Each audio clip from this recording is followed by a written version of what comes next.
Svelando di questi microfoni, purtroppo è un problema, abbiamo un piccolo problema tecnico.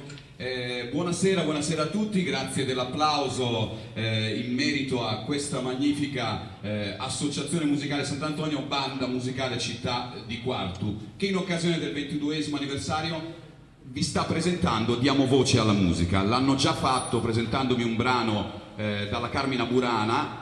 Era una cantata scenica composta da Carl Orff e non mi dilungo oltre perché tanto l'avete già ascoltato, avete notato con quanta professionalità hanno potuto eseguire questo brano, che non era certamente di facile esecuzione.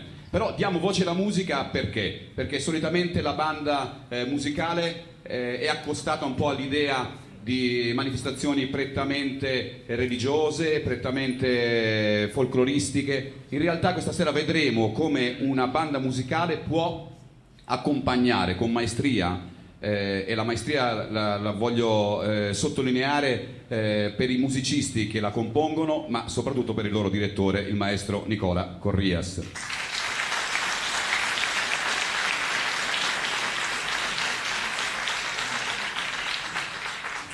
Come dicevo, non mi dilungo, ma diamo voce alla musica. In questo caso la banda musicale, come una vera orchestra, accompagnerà delle voci tenorili, un soprano e anche una voce leggera, chiamiamola così, che si accosta alla musica leggera. Il primo brano che andremo ad ascoltare è un brano magistralmente eseguito dalla voce tenorile del maestro Moreno Patteri, che inviterei già qui sul palco ad avvicinarsi, così nel frattempo...